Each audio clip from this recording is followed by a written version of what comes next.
Samajwadi party के युवा नेता पंडित सौरभ शर्मा के नेतृत्व में गाजियाबाद की खोड़ा कॉलोनी में एक महत्वपूर्ण बैठक का आयोजन किया गया। इस अवसर पर कार्यक्रम के मुख्य अतिथि के रूप में समाजवादी पार्टी के राष्ट्रीय सचिव एवं राष्ट्रीय प्रवक्ता प्रोफेसर भुवन भास्कर जोशी उपस्थित रहे। कार्यकर्ताओं ने मुख्य अतिथि प्रोफेसर भुवन भास्कर जोशी का फूल माला पहनाकर भव्य स्वागत किया। बैठक में संगठन को मजबूत करने और आगामी कार्यक्रमों की रणनीति पर विस्तार से चर्चा की गई। इस दौरान पार्टी को जमीनी स्तर पर और अधिक सक्रिय करने के उद्देश्य से विभिन्न पदों पर कार्यकर्ताओं की नियुक्तियां भी की गईं। देखिए, माननीय अखिलेश यादव जी का जो विजन है पीडीए का, उसी के तहत आज ये पीडीए जनसंवाद हमारा एक कार्यक्रम था।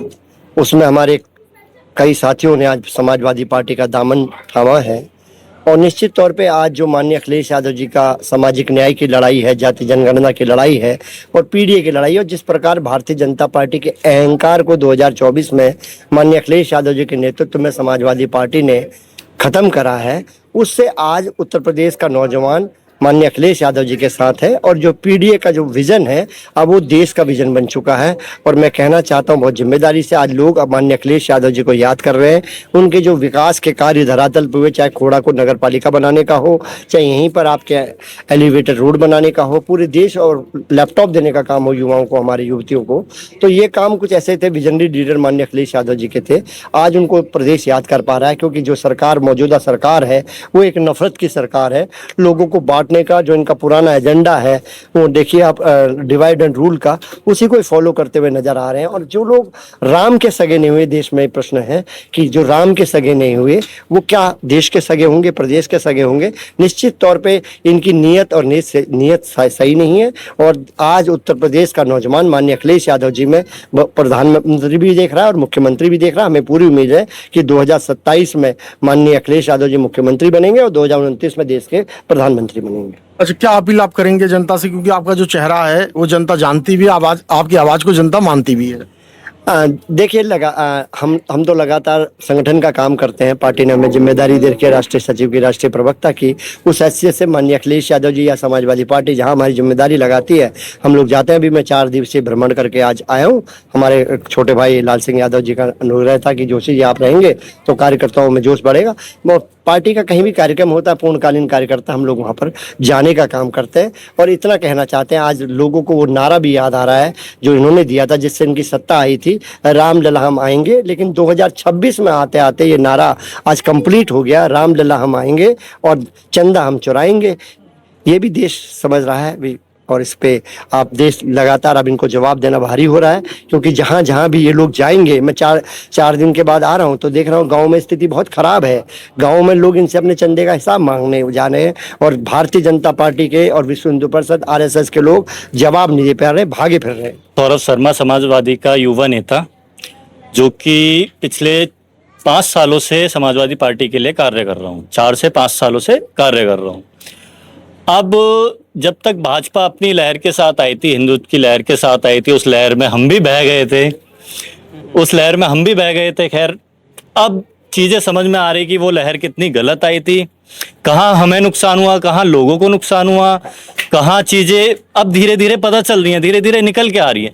2023 से लेके आज 26 चल रहा है, 3 साल में इनका मंदिर का सारा पोल पट सब खुल गया है।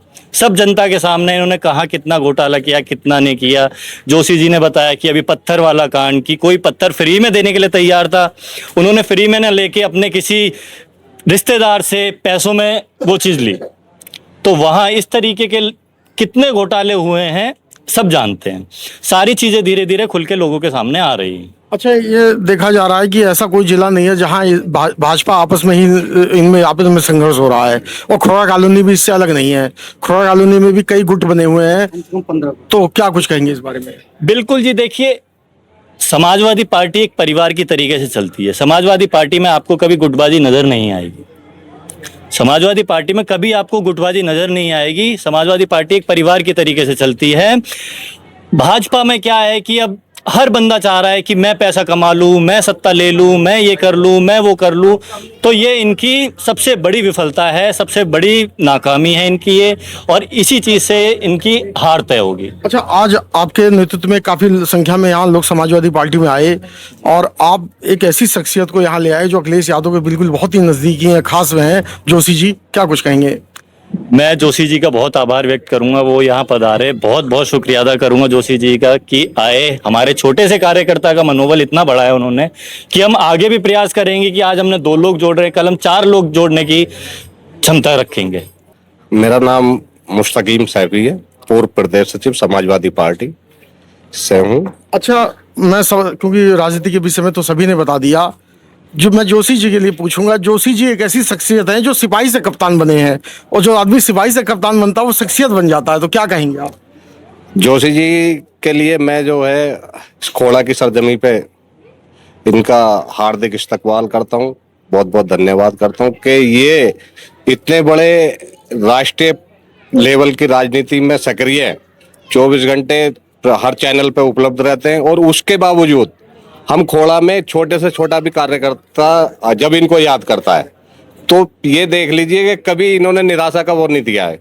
हमेशा इन्होंने समर्थ जताया कि आप प्रोग्राम कीजिए, पार्टी की बात कीजिए, मैं 24 घंटे जिस समय कहोगे मैं उस समय आपके यहाँ हाजिर रहूंगा। जो सिपाही से कप्तान बने हैं वो, उसके लिए तो मैं बहुत बहुत धन्यवाद आदरणीय अखिलेश यादव जी को भी इसके लिए धन्यवाद दूंगा, और इनके संघर्ष को सलाम करूंगा कि हर समाजवादी पार्टी का छोटे से छोटा कार्यकर्ता भी सिपाही से इंस्पेक्टर बन सकता है, तो उसमें सिर्फ लगन होनी चाहिए, और वो लगन जोशी जी के अंदर बहुत है। मैं खोड़ा नगर अध्यक्ष लाल सिंह यादव। क्या कुछ कहेंगे आप? मैं यही कहना चाहता हूँ कि देश में और प्रदेश में जो विषम परिस्थितियाँ हैं वो हैं रोजगार की, स्वास्थ्य की, जो मूलभूत सुविधाएं, और भारतीय जनता पार्टी के लोग इस तरफ ध्यान ना दे के हमारे देश को, जो धर्मनिरपेक्ष देश है, जो अन्य देशों से भिन्न है, उसकी एकता अखंडता को खंडित करने का काम कर रहे हैं हिंदू मुस्लिम के नाम पर।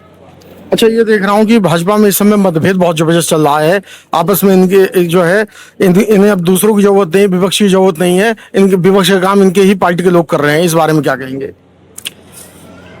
हमारे राष्ट्रीय अध्यक्ष आदरणीय अखिलेश यादव जी ने एक बात कही थी कि भाजपा वाले एक दूसरे को नमस्ते नहीं कर रहे, अब न दिल्ली वाले यूपी वालों को, न यूपी वाले दिल्ली वालों को, उन्होंने नमस्ते करना छोड़ दिया है। तो मैं यही कहना चाहता हूँ कि ये जैसे रावण का घमंड टूटा है, और तो उसी तरीके से इनका भी घमंड टूटने जा रहा है। 2027 से इसकी शुरुआत उत्तर प्रदेश से होगी।